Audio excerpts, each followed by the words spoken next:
मरहबा collection mall, readymade कपड़ों का भरपूर खजाना, jeans pant, T shirt, cargo pant, night pant, बच्चे और बच्चियों के लिए अच्छे खूबसूरत और उम्दा ड्रेस। पता याद रखें, जमुर हाई स्कूल मेन रोड, जैतून हजीन मस्जिद के पास।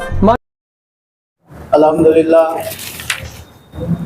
महाराष्ट्र असेंबली इलेक्शन जो 20 तारीख को होने जा रहा है, ये इलेक्शन एक बहुत अहमियत का इलेक्शन है। मालेगांव शहर में हमारे कई उम्मीदवार जो मैदान में हैं,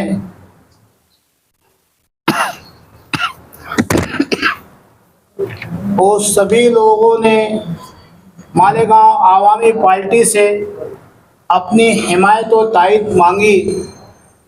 मौजूदा एमएलए साहब मुफ्ती मोहम्मद इस्माइल कासमी साहब ने हमसे हिमायत मांगी थी।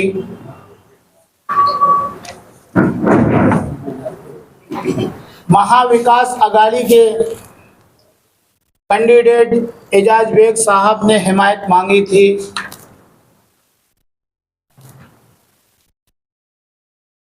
शेख आसिफ शेख रशीद साहब ने हमसे हिमायत मांगी थी। समाजवादी से शान हिंद साहिबा ने हमसे हिमायत और तायद मांगी थी। इसी तरीके से आज़ाद उम्मीदवार सभी लोगों ने, कलीम अब्दुल्ला वगैरह सब ने हमसे हिमायत मांगी थी। हम आवामी पार्टी की तरफ से उन तमाम हिमायत मांगने वालों का शुक्रिया अदा करते हैं कि उन्होंने मालेगांव आवामी पार्टी को इस काबिल समझा। जिस दिन से हिमायत का सिलसिला शुरू हुआ, हम मालेगांव शहर के अंदर ऐसे लोगों से मुलाकात कर रहे थे जो घराना वोट देता है सिर्फ वो इस नियत से, इस मकसद से कि शहर की विकास और शहर की तरक्की, शहर की आवाम को बुनियादी सहूलियात उसे मिलनी चाहिए। उस बेस पे वो चुपचाप अपनी वोट देते हैं और अपने घरों को चले जाते हैं। हम शहर भर की छोटी बड़ी तंजीमें, वो तंजीमें जो किसी सियासी लीडर की फेवर नहीं लेती, किसी की हिमायत और तायद जल्दी नहीं करती, हम उनसे मिल करके राय ले रहे थे कि हमें किसकी हिमायत करना चाहिए। तो हमारे सामने बार बार एक ही बात आ रही थी कि जिन लोगों को आजमा लिया गया है उन्हें ना आजमाया जाए। अब शहर में किसी नए को मौका दिया जाए ताकि शहर तरक्की की तरफ जाए।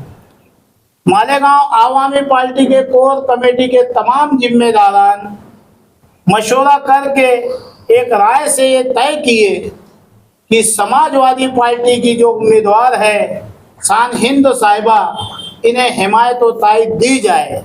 उसकी वजह ये थी कि समाजवादी के जो एमएलए अबू हासिम आजमी साहब गोंडी से है, महाराष्ट्र के अक़लियतों के ऊपर जहां भी जुल्म होता है, ज्यादती होती है, खास तौर से मालेगांव शहर के लिए अगर जो कोई मसाइल होता है तो अकेले दबंग दान आवाज उठाने वाले अबू हासिम आजमी साहब होते हैं। उन्होंने हमको 2-3 दफा कॉल किया कि भाई आप हमारी उम्मीदवार को हिमायत कीजिए ताकि मुझे ताकत मिल सके और मैं मालेगांव शहर के मसाइल को हल करवा सकूं।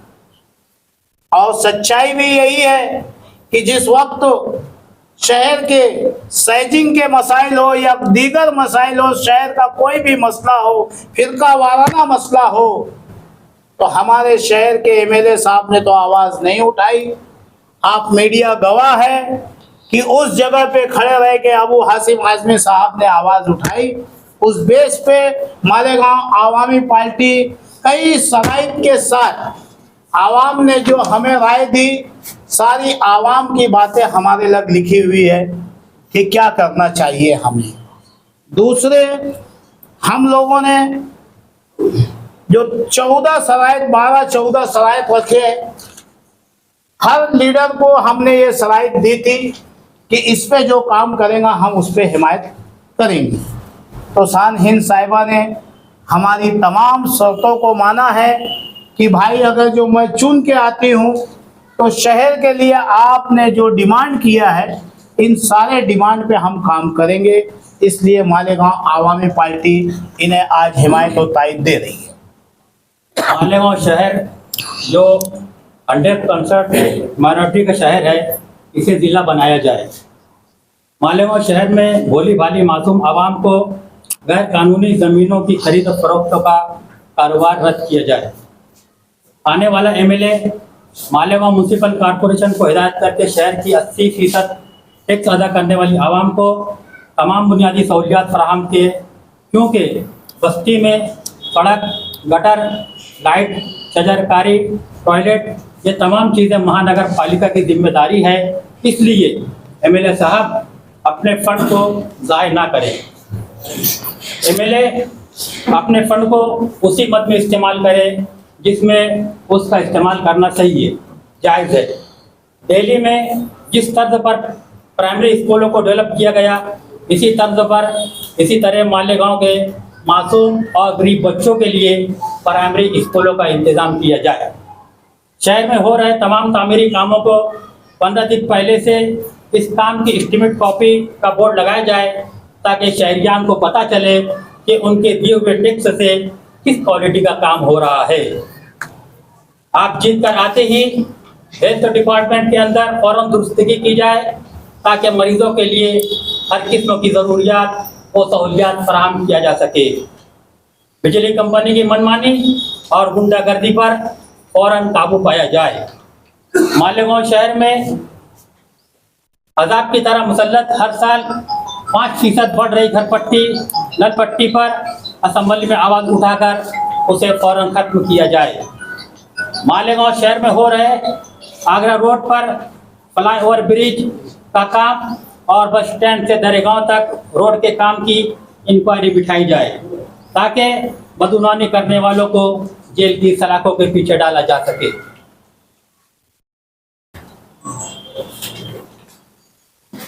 शहर में सही मानों में हम लोग ज़मीन पर इलेक्शन लड़ रहे हैं, और मैं बार बार बोल रहा हूँ कि पक्का एरिया और कच्चा एरिया दोनों तरफ जो है लोग तब्दीली चाहते हैं।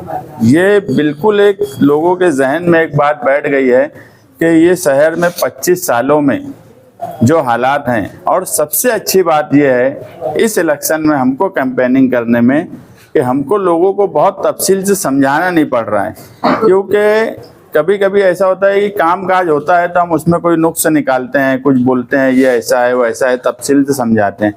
मगर जब लोग खुली आंखों से हालात देख लेते हैं तो उन्हें समझाना नहीं पड़ता। इसीलिए लोग तब्दीली की तरफ जाना चाहते हैं, और तब्दीली के नाम पर जो है शहर को एक ऐसा नुमाइंदा चाहिए जो पढ़ा लिखा हो, जिसे मराठी आती हो, जिसे एडमिनिस्ट्रेशन का काम समझता हो, जो फिरका परस्तों से लड़ सकता हो, जो शहर में डेवलपमेंट और उसके ताल्लुक से एक नई सोच के साथ आ सकता है। ऐसा नुमाइंदा शहर को चाहिए।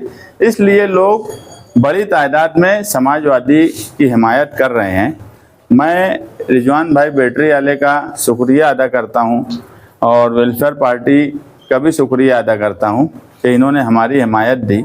और सियासत में सियासत और मैथमेटिक्स ये दो एक अलग अलग उसूल हैं।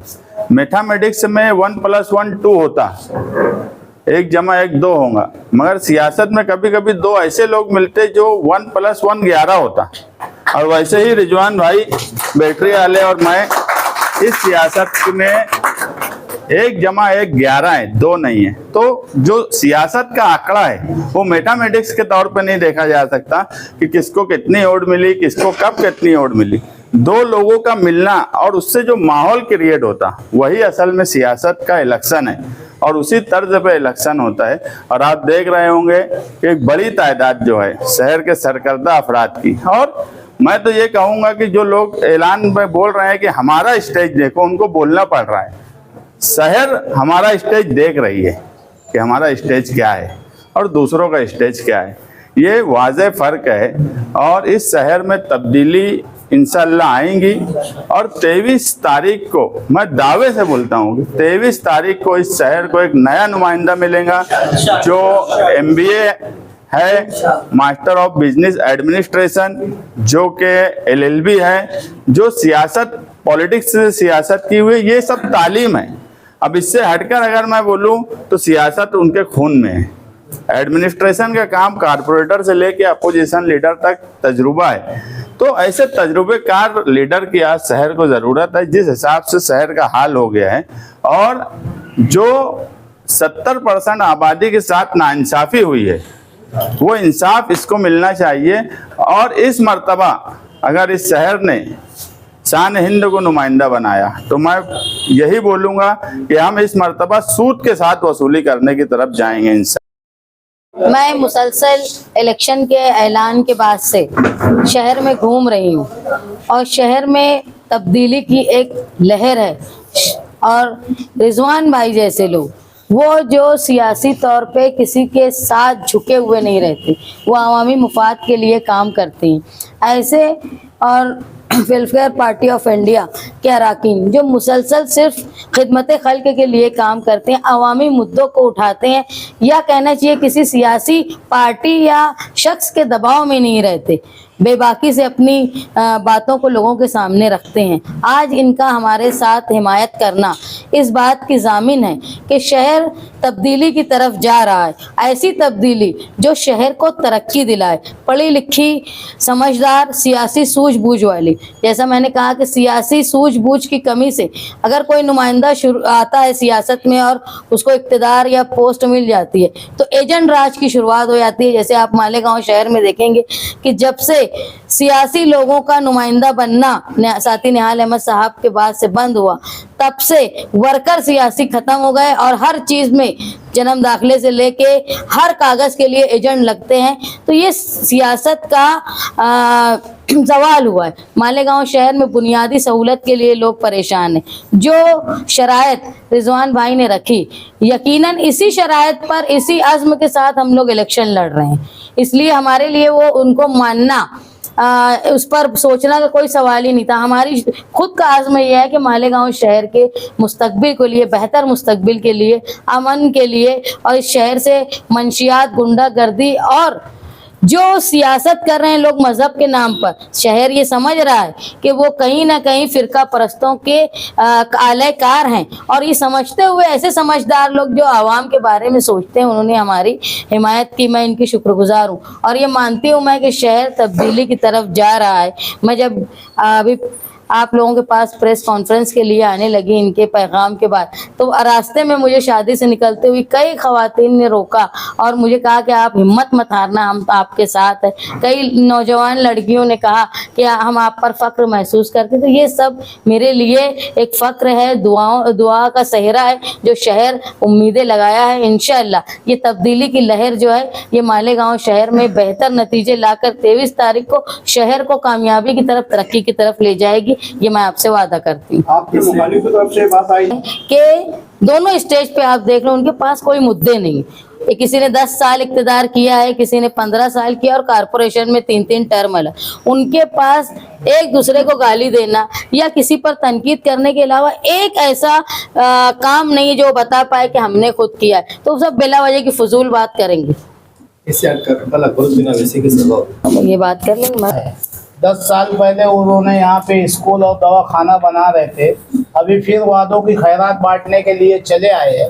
तो ये मालेगांव शहर की आवाम कब तक वादों की खैरात लेंगी? अब जमीन पे लड़ने वाले सब अल्हम्दुलिल्लाह इकट्ठा हो चुके हैं। अल्लाह ने चाहा तो आपने देखा अभी लोकसभा, धुलिया लोकसभा इलेक्शन, जो इतना बड़े ओहदे पे रहे हुआ खासदार आवाम ने धूल चटा दी। हमें शहरियान से उम्मीद है कि ये अपने आप को बहुत बड़े लीडर कहलाने वाले आवाम इन्हें इनका रास्ता ज़रूर बताएंगी। मैं मसरूफियत की वजह से उनकी तकरीर नहीं सुन पाई, लेकिन जो थोड़ी बहुत मुझे सुनाई दिया उसमें उन्होंने ये बताया कि उन्होंने अपने इलाके में क्या काम किया। जो लोगों के ज़रिए मैंने थोड़ा छोटा समझा, वो ये नहीं बता पाए कि उनके नुमाइंदे ने मालेगांव शहर में क्या काम किया। इसलिए मुझे लगता है कि जो आज नुमाइंदे यहाँ थे उनके लिए फ़िक्र की बात है कि उन्होंने कोई ऐसा काम नहीं किया जो लीडर उनके लिए वोट भी मांग सके यहाँ। उन्होंने तेलंगाना की तो मैं यही बता रही, कोई काम ऐसा उन्होंने नहीं किया कि उनके लिए वो वोट मांगने की भी हिम्मत कर पाए। और हम लोग ये पूरी उम्मीद से है, और ये शहर देख रहा है, चाहे कच्चे इलाके में लोग खवातीन मर्द नौजवान मिलते हैं तो वो बोलते हैं हम आपके साथ हैं, पक्के इलाकों में बड़ी तादाद में लोग घरों में बुलाकर बोलते हैं। तो इलेक्शन जो हम हैं वो पक्के इलाकों में भी लड़ रहे हैं, कच्चे इलाकों में भी लड़ रहे हैं। और मेरे मुखालफिन को आप देखेंगे तो कोई पक्के इलाकों में हमसे लड़ रहा है तो कोई कच्चे इलाकों में हमसे लड़ रहा है, लेकिन दोनों कोई पक्के इलाके में है तो कोई कच्चे इलाके में, हम ही हैं जो दोनों तरफ इलेक्शन लड़ रहे हैं।